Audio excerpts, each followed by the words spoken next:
Welcome back, and today we're going to be doing a quick recap of the 2026 NFL Draft. Not too really much to talk about in terms of negatives. I think overall teams did pretty well in the draft here. Now, of course, going into this, it wasn't the most glamorous draft, especially at the quarterback position, as well as other positions as well. But overall, I think teams did a pretty good job. There's a lot of players I wrote down that were good picks for teams. Not really a ton of bad ones, maybe some questionable at ones. Even then, too, the players are still good. I mean, I thought they could just go in a different direction in those picks, too, on top of that. And also just the teams overall for their draft picks, like some that really stood out, that were great, some that were okay, and a couple that I think that were bad for the draft here. And again, kind of quickly going over the first round. That's really where I'm going over. Maybe the first two rounds. Really, I'm not going to go in depth with everything after that. There were some teams a little bit later in the draft I noticed that were good selections for teams, but I'm not going to sit here and I know every single person, especially again later in the rounds here for this one. But for the first round, it was started off as typical. Fernando Mendoza, first overall, so that was no surprise there, right, for everybody. What was surprised was the Jets went with David Bailey. Now, I did have him. I wrote my list down a few weeks ago of the position rankings I had. I did have David Bailey as the best pass rusher. I thought Arvell Reese was a pick here because I think, again, he may be a jack of all trades, master of nothing. But to me, he's still the best linebacker in the league, in the draft. And he does have that pass rushing ability. I thought throughout the whole process, I had him pinned as a Jet. Maybe there was one mock draft earlier in the process I did have David Bailey in, but for the most part, especially how it ended, I did have Arvell Reese there because again I thought it was very versatile and he would fit well in that Aaron Glenn defense. To go with David Bailey, which I have no issue with because to me he was the best pure pass rusher in the draft here. But again, surprised that he went up second overall. We went to Arizona third, which for me I did expect the ceiling to be 3 for Jeremiah Love for most of the process or all the process really. I had him going 4 to Tennessee. He goes one higher for LaFleur in his first year with the Cardinals, and for who's going to be Jacoby Brissett, whoever it's going to be for them, and Marvin Harrison. A great selection there. I mean, electrifying home run player. Great selection there. I mean, no issue with that. Maybe some people can have a problem just because it's a running back. You don't take running backs as high. I have no issue with the pick there. Again, you get probably arguably the best player in this draft overall here. Again, he just has that. He has that potential. He's a highlight reel after highlight reel. Big plays after big plays, and that's just what Jeremiah Love, and that's what he did at Notre Dame. That's what he's going to continue doing in the NFL at Arizona. The one that did stick out, if I want to quickly get into players that was surprised or questionable, was Carnell Tate going 4th overall. Again, not saying it's a bad pick, because I understand the reasoning with Cam Ward, getting him weapons and so forth, and him pairing up with Rondell Robinson. You have Tony Pollard, and starting to build that offense up for Brian Daboll in his first year there. I thought, again, when you look at what was on the board still, Arvell Reese, I'm going to keep saying it over again, I thought that was that would have been a great selection there. I would. I get you want to get a weapon for Ward, understandable, not bashing it, not criticizing it, I understand it. I thought Arvell Reese was just a better player. And again, what I said about for the Jets, versatile, and could really help that defense out. They go with Carnell Tate, and I think that a big steal. That's that big 5th overall. Arvell Reese, one of the top players in the draft, so almost like an amazing steal. But it was amazing to see that the Giants, that he fell to 5th overall, and that was again in my mind a steal there. And that's what one of my good picks are going from in numerical order here. I did have Arvell Reese 5th overall is the first good pick, great pick for this one. What an absolute amazing selection here. I mean, who would have thought going to this, the Giants, as a fan, Arvell Reese was going to be a Giant? I don't think anyone did. I thought it was a done deal. He was going to be a top 3 pick. He falls to the top 5, 5th overall to the Giants here. Amazing pickup here. And the one I can also rave about too is the next pick after that with the Chiefs move up 6th overall to get Mansour Delane out of LSU. I love the aggressiveness to go out there and instantly get the Trent McDuffie replacement and trading with the Cleveland Browns back to 9th overall there. I love the selection there. I love the aggressiveness to go out there. You see he's slipping a little bit in the draft boards, even though he was mocked to where in this instance in this area, so it's not that much of a surprise. But you want to get ahead of the curve from somebody else. Maybe the Commanders are looking at a corner for Delane. Maybe the Saints are looking at Delane at that point there. You don't want to take the chance and have one of those two teams steal him away from you. So you trade up, not that much higher, only 3 spots higher than we were picking originally, and you get your number 1 corner and he was my number one corner going into this for this draft class. So again, amazing pick there. That's also sixth overall. Sonny Styles, good selection. Jordan Tyson, a little surprised he was in the top 10. I know he has absolute high ceiling, amazing talent. I thought the injury risks and the concerns were going to have him drop to at least the teens for this. So I was surprised that he was a top 10 pick. I understand, again, the aggressiveness. You want to help Tyler Show in his sophomore year if he could be anything, or Shook, how you pronounce his last name. God, I'm infamous for butchering players' names, but Tyler Show, we'll stick with that. If I'm right or wrong, you can let me know. For his second year, pair him up also with Chris Olave. You still have Alvin Kamara, whatever his future is with the Saints thus far. So again, I understand the move. I just was very surprised with the injuries with the injury history for Tyson, that he was going to fall at top 10. So very surprising that the Saints did take him 8th overall. Also 2 for 9th, I was a little bit surprised that Fano was the first tackle off the board there. I thought Francis was going to be the first one off, and certainly again, I had Francis being the number 1 tackle in this draft class. Pulling words there. Francis was going to be the first tackle off the draft board here, and he was my first tackle in the process here. So again, it was 1 and 2 at that point there. I have no issue with that. You can do just flip a coin for that one. So not being picky with it. Still, both of them are still great tackles. I thought Francis would have gone ninth, or would have gone first off the board there. And again, another great selection by the Giants. I thought maybe you could get Caleb Downs here and have an amazing pairing with Arvell Reese and his teammate Caleb Downs. They go with Francis. I'm going to try and pronounce his last name. Again, I'm infamous for doing a bad job with it. Mwego, if I said that. Again, I'm sure people are going to point this out and criticize me for the word pronunciation, but we'll go with it. We'll stick with Francis for now. It's much easier. A great selection by Francis from Miami, Florida. Again, I was very shocked that Fano did go over him. So I think overall, at least in the first round, Giants had A+. A+, absolutely phenomenal. You get the number 1 linebacker. You get the number 1 tackle for me. What a great selection. What a great process for the Giants here. And hopefully Giants fans are happy with that. With Dexter Lawrence going to the Bengals now. That was the pick used for that, of course. So does it even out? I don't know. We'll see with that. I haven't seen what Giants fans' reaction is to it. I've seen one person, at least, as a Giants fan. He loved both picks there. But again, for at least the bulk portion of the fan base, don't know about it. But at least walking away from my personal opinion, they did an amazing job. A+ all across the board for that. You have the Cowboys get Caleb Downs. I'm surprised he did fall. Of course, the only reason I think he fell is because he's a safety, maybe not a premier position, a top position, but phenomenal talent there. I think a great selection there by the Cowboys, trading up to say in this one to go and get him 1 spot higher from the Dolphins. They switched, flip-flopped and switched spots there. Cam Proctor, maybe a little surprised that he went to Miami, or a little bit this high here, or Miami would have went with Cam Proctor, I should say. But again, need help for the offensive line, help for Malik Willis. And for that offense, I thought maybe wide receiver would have been in play here for Makai Lemon at the spot, because they do need wide receiver help. Jalen Waddle to the Denver Broncos not that long ago. I thought that would have play in there for that. But again, no issue with Cam Proctor being 12th overall. The biggest surprise, biggest shock was Ty Simpson going in the top 15, 13th overall to the Los Angeles Rams. Again, for what they're explaining, what people have said, I understand the process and the idea that you want to get ahead of the curve. You don't want to be scrambling when Stafford is gone and having to get a quarterback and making the wrong decision because you're forced to. At this point now, you still have a great team. You have a team that was not that far away from making the Super Bowl and still good enough to do so. Get a quarterback now to develop, and then a few years down the line, 2, 3, maybe 4 years down the line, you have the replacement for Ty Simpson, who's been in that Sean McVay system, learning behind Matthew Stafford, and will be ready when need be. I understand that, especially in a position where if things go well in the future, as expected, you're not going to be picking this far up. You're going to be in the late 20s, hopefully their sake, 30s. 32nd to say the least.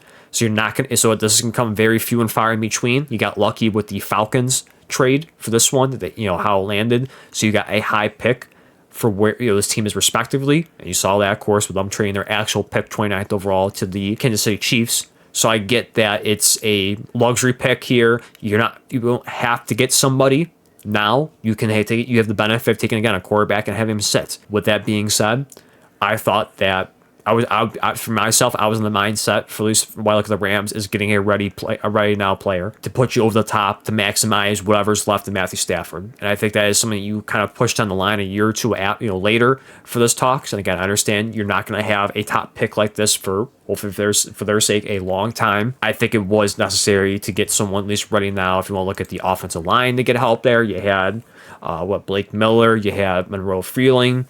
You had, even though it's not necessary for this one, you did have Ruben Bain Jr. on the board there. That would have been an amazing luxury pick too. On top of that, they did get a tight end in the second round, but you had Kenyon Sadiq available if you want a tight end, and I think that would have been a great idea for Matthew Stafford, getting another weapon for him.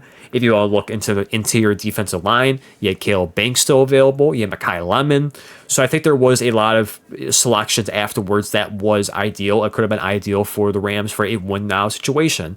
And I'm still in the mindset of that, where I think they did let Matthew Stafford know ahead of time that this was going to happen, probably, and he has no issue with it, of course, whether he's saying it to be nice or he actually means it. But I did think this was a process. This was a move that they should have went for a win now situation, get somebody that can be an instant contributor for this team to maximize again Matthew Stafford's small window to try and get another Super Bowl at least.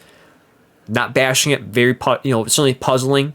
Initially, I did not like it. I was with the majority of people that bashed it, criticized it. I understand the process. Even then, I understood it from the beginning, have thought about it, sat with it for a while the last few days, and understand it, have changed my tune a little bit, but still, I think I would have had the Rams going into a different direction for the 13th overall pick here. And kind of skimming over there, obviously, Ione, again, infamous one. I keep saying over and over again, infamous for butchering players' names. Guard from Penn State. We'll keep it simple. Great move there. Have to help Lamar Jackson with that interior offensive line. Have no problem with that. I did have him mocked. I think I did have him mocked in my last mock draft 8.0 for this one. I know in other mock drafts I did have him going to Baltimore, so good pick, good selection there. I think another steal, as we talked about moments ago, with Ruben Bain Jr. I was shocked that he fell to 15th overall. I believe he should have been much higher. And I think I also, too, have to go back. I think I did have him going 7th overall, but it's only much higher than 15th. I did not have him going outside of top 10 at all. So what an absolute steal. You saw the infamous video with him, walking down a tunnel, not even stopping to pose for the mirror, to put the hat on, reloading his arms that people kind of talk about from, Henry Cavill when he did in one of his movies. So, again, we'll see how Ruben Bain does, but I think this is an amazing steal. I think it's certainly one of the best steals, best draft picks of the night, because of just him falling to the 15th overall to the Buccaneers. Again, I think before the draft started, there was no way, if you asked any Bucs fan, you asked any person in the facility that this was going to happen, they would have said no way possible. This was going to be ideal. This is going to be a reality. It is. He is a Buccaneer. Amazing pick. Ken Sadiq, this one, again, I understand the process. I love the pick. I was just surprised it went with tight end. I thought maybe anything on the defensive line, on the defensive side, sorry, I should say, not defensive line, defensive line, but anything on the defense, like I said, Caleb Banks, if you want to look at any of the pass rushers that went off the board there, on two, if you want to look at wide receiver, because you still have Mekhi Lemon, Casey Concepcion is a little high for 16th overall, but I didn't think tight end was going to be with that, especially with their, I think Taylor, the tight end from LSU, they drafted the second round last year. I thought that was going to be your starting safety, all over the place, positions. Starting tight end for the Jets here. But again, have no issue with that. Best player available in their eyes, and I have no issue with that. More weapons needed for that, and you can have that tight end duo moving forward for Geno Smith for 2026. So absolutely no issue with that. Just surprised it went with tight end. Skipping there, have no issues. Caleb Banks, I thought injuries was going to push him a little further down the first round, or maybe in the second round. He goes 18th. Morgan Freely, love the pick there. I think he was in my top 3 for offensive lineman after Francis and I want to get his name right because I'm a fan of. Want to make sure right. I'm already getting a bunch of names wrong already. Don't want to make it even worse. So I did have my top 3 for the tackles. Have no issue with that. Getting help for Bryce Young. Mekhi Lemon, for the Eagles trading up with the Cowboys, what a move this was. And I think this should sort of signal, potentially, should be no surprise even before that, for the selection about A.J. Brown's future with the with the Eagles. Horrible job. I'm sorry, I'm fumbling everything. Positions, names, teams, everything. I apologize. This was, I think, a great selection for the Eagles. This should tell you that, or at least kind of, alluding to A.J. Brown leaving the Eagles for this. I mean, worst case scenario, you have Smith, Brown, and Lemon, a great wide receiver trio for Jalen Hurts and also Saquon Barkley. Can't forget about him, of course. But at the very least, this should point towards reports before that drawn out about maybe A.J. Brown potentially going to the Patriots June, around that time there, post June 1st. We'll see that's still the case there, of course, with other things going on off the field that we're not going to talk about with the Patriots and other reporters and so forth. Have already talked about plenty already, or other people, I should say, have talked about plenty already. But for Mekhi London, I think it's a great selection for the Eagles, trading up to 20, stealing from the Steelers. Of course, we heard that from Adam Schefter, where they were on the phone with the Steelers, were on the phone with them, not knowing the Eagles trade up and steal them from. So what a move there by Howie Roseman. Great move that there. But again, I rave about that. What a steal there. I didn't write that on my list initially, but I should have added Mekhi London on the list there for good picks. Got an amazing pick there for the Eagles. But again, should still kind of allude to the future potentially for A.J. Brown, which no issue with. I think it's kind of run its course there in Philadelphia. Get someone else to pair upside with Devontae Smith. Moving a little bit further down the board, have no issue with the Chargers, with the Cowboys. Like the pick for Casey Concepcion. Again, certainly it was a interesting player. I thought maybe he was going to be available for the Bills when they were initially at 26, because they did have they did bring him in for, and at least for an interview they talked with him in an interview, and then brought him into for a private workout too, with their the prospect visits and stuff like that. So I thought he was going to hopefully fall for the Bills at 26, but goes to Cleveland, which is again trying to get help for whoever the quarterback's going to be, Shedeur Sanders, Deshaun Watson, Dylan Gabriel, the circus there at the quarterback position. You need help for wide receiver. Outside Jerry Jeudy, you have nothing. Casey Concepcion is a great talent here at the spot at 24. Love the pick there.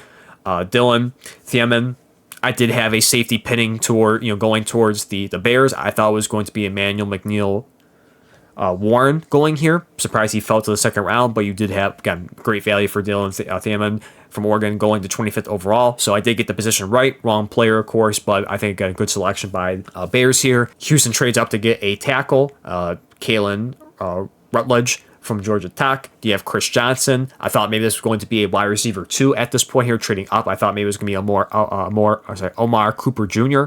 at the spot. They go corner with Chris Johnson. New England trades up for Caleb from Utah, the other Utah tackle there. Peter Woods the Chiefs stay at 29, get Peter Woods, get some help for Chris Jones, or of course, inevitable replacement soon for Chris Jones, down the line here. Another pick I really love was Amari Cooper Jr. I love him as a prospect coming out. I think he was great in Indiana. There's another player I was hoping the Bills were going to get, but it's kind of the Jets stole him away from the Bills at the point when they're at 31 still. Good selection. I love how they're building this offensive group for Geno Smith and whoever the quarterback's going to be for the future. You get Sadiq in the middle of the first round, 16th overall. You get Amari Cooper to pair up alongside Garrett Wilson. You still have Breece Hall. I think the Jets did a phenomenal job. I think they did a great job. One of the best teams in this draft class, and that was one of my best teams that drafted well, was New York Jets. Also, Cleveland Browns. I think did a great job as well drafting, as well as Miami too. On top of that, I think they also did a great job as well with their later selections too. We'll do a full breakdown of all the picks that those teams had. Going down a little bit further, we had Keldrick Falk getting late in the first round, and then round up the Super Bowl champs, the Seattle Seahawks, coming back. It's not coming back, but drafting Jeremiah Love's teammate Jadarian Price, which was surprising. People have criticized this, and I look at this as round 32. It's a luxury pick. Whoever talent you have, eyed on for the second round, if you stay at your actual true pick in the second round, that's gonna be gone. So it's a luxury pick. Are you overreaching, overdrafting for him? Yes, but again, it's a luxury. He's probably not going to be there unless you trade up a fair amount, and it's going to cost you a decent amount of draft capital to get back into the second round. It was a good amount, like high up in the second or mid second. And you probably want to do that. You don't want to waste more draft capital. You take him now. Again, is it an overdraft, overreach? Sure.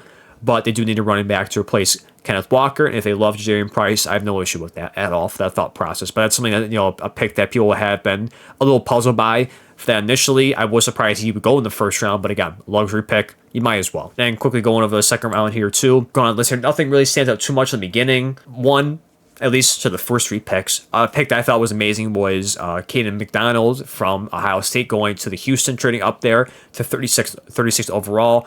This was a guy that I thought was going to go in the first round. I thought at the very least he was going to be a late first round pick, maybe at the ceiling as a mid first round pick.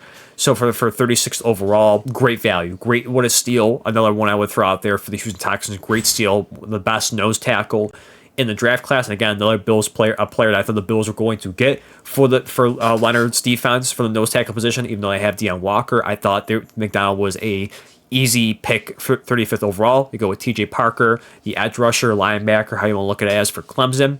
Moving down the list here, another wide receiver, Denzel Boston. And again, I love the idea of really stacking up the wide receivers here in this draft class, and not the mentality of we took one the first. Why would we go back to back? We don't need one now. We can go later down the list. I love the idea of going back to back picks for this one. Getting Casey Concepcion, getting Boston, and helping this offense out is absolutely phenomenal. So I love the thought process there. And again, I think that's why I rave a lot about the Cleveland Browns for this drafting, is they really went out there and they helped the offense out. They got your franchise tackle. You got two weapons on the receiving group alongside Jerry Jeudy. A+ all across the board for that.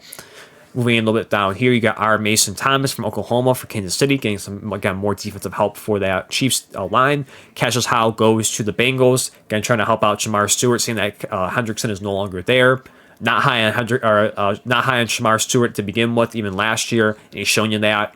To me, he's a bad player. To me, I think he will be a bust, and he'll show that relatively soon, or at least in a year or two down the line, he will be a bust.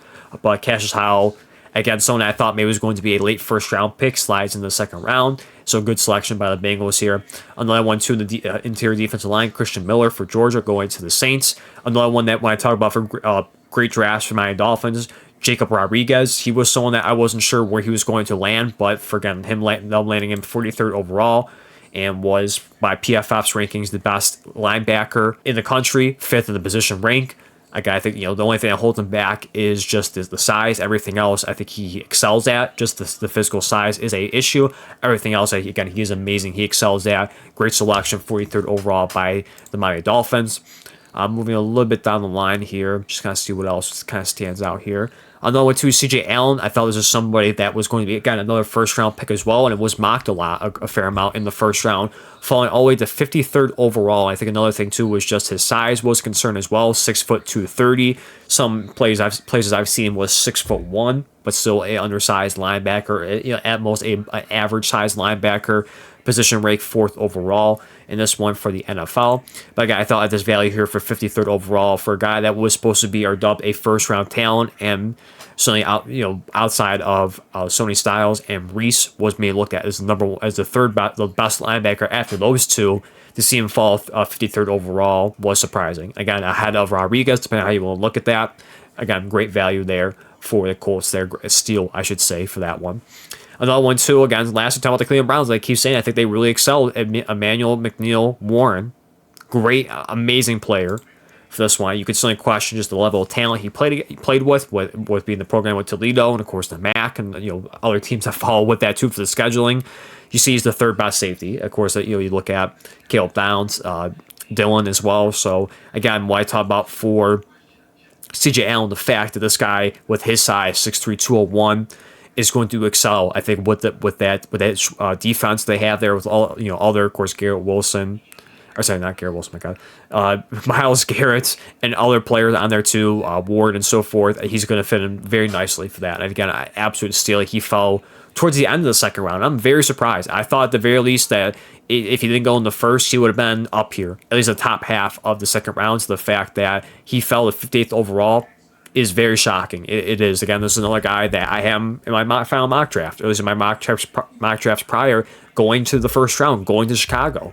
So again, not saying it's all steals because of my mock draft. There's other mock drafts I've saw too of him going in the first round. So again, I can't rave enough. It sounds like a broken record, but it's amazing selection here, amazing value, 58th overall for the Cleveland Browns.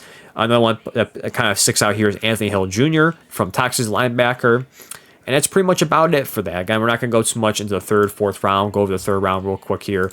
Some people did get a couple quarterbacks off the board here. Carson Beck in the start of the third round going to Arizona. This was, in terms of my quarterback rankings, the third best quarterback, of course, out to the top two, of course, from Mendoza and Ty Simpson. So he goes to Arizona. There was, of course, reports that Arizona could trade back into the first round to get Ty Simpson. That didn't happen, of course, because we all assumed he was going to be a late second round or a late first round pick. Didn't happen, of course. Top 15 in the draft. So you go Carson back there. Solid. I don't know what his ceiling is going to be. I don't think it's certainly a franchise quarterback. I think it's a solid quarterback in the NFL. There, he has played in the collegiate level a fair amount. He did have a great season with Miami. Fell short in the championship game, but had a great season with Miami there. So again, just a flyer in the third round and see what he can do. You do have some pieces there for him, like some what Jeremiah Love. You have Trey McBride. You have Marvin Harrison Jr. So you do have some pieces for Carson Beck to excel in, if that is the quarterback moving forward for 2025 or whatever the case may be for Beck in this one. A little bit further down the draft here, you also had the other quarterback take it off, Drew Aller from Penn State. I was surprised he went, dare I say, this early. I thought this was a guy who was going to fall in the draft here, maybe, at the very least a fourth round pick, maybe even pushing towards the end of the draft. So I was surprised that he was a third round pick because it did seem like a lot of people were really high on him. I wasn't too. I mean, he has the physical tools. And that's certainly a big thing I got him drafted is just the physical tools. He has the size, he has the arm, but it's a guy that just can't that didn't really put together. Had a disappointing 2025 season for the Penn State, as well as everyone else, of course, on the team there too. Very fell short of expectations after a good 2024 campaign where they went far in the playoffs. So took a big step back this past season, but again, I think if you can just harness some of the things there, help with his accuracy, decision making. He has physical tools needed. He has the size there. Maybe look at that with 6'5", 228. Has a strong arm. He was the number 5 quarterback in the position rank. That was my same position as well for Drew Aller too. With that, so I have no issue with the selection. In terms of for the rankings, it was on par what I had my rankings for quarterbacks to the top 5. Again, I thought he was going to fall a little bit farther just because of just the uncertainty, the inconsistencies, and stuff like that for it. But the Steelers put a flyer out there. They already have Will Howard. They even have Aaron Rodgers at this point. Who knows? He might come back the day before the season starts. At this point, who knows where he is? He's MIA as usual. Can't give an answer quick and easy. So you can take a flyer on Drew Aller, see what he can develop as. So again, with that, can't bash it too much there. High potential for what you get in the third round. And with that, I mean, Jacoby Blaine, solid pick here by the Ravens from USC. I'm trying to think who else that really stands out. Chris Bezel, I mean, big size here, 6'4", 188, blazing wide receiver, stretching the field for the Vikings there. So they had a great selection in the third round too for them as well. What else do we have here for the rest of it? I'm sure there's probably somebody. I'm just kind of going a little fast with the selections here for this one. I think overall it's going to kind of wrap up in the third round. Not going to go anything else prior. Well, I guess we'll do it for my Bills, of course. Got to have some Bills bias in here. Got to rave about something with Skylar Bell. This is someone that, especially for Bills fans, we were all excited about getting. We've seen people rave about them, especially Steve Smith rave about Skylar Bell. I can't wait to see how he fits in the system. I think down the line, I do believe he can be a level starter for the Bills and kind of taking a wide receiver 2, wide receiver 3 spot. Probably wide receiver 2 because you have Khalil Shakir in the slot, so he can play the outside boundary as well. Had a phenomenal season at UConn, over almost 1,300 yards receiving, 13 touchdowns, over 100 receptions.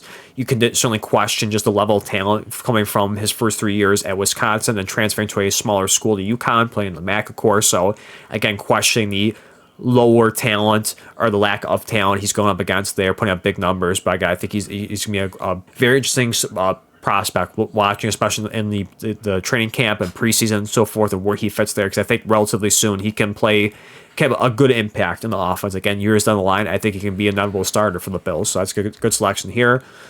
I think as well as Caleb Alarms-Orr with another sneaky good pick there too. I watched his film there. A little bit undersized, maybe average at best, I should say, not undersized, but a little bit average around there for linebackers.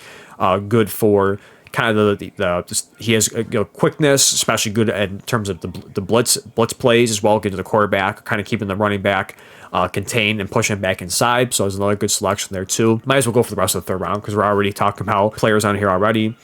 After that too, again, there's probably some I'm just missing. I'm just kind of going pretty fast. Bryce Lance, high talent too, 6'3", 204, comes from the FCS. So again, you kind of question level of competition, how it's going to translate. He did run a 4.3 against 6'3", 204. Has the physical talents, can be the X receiver.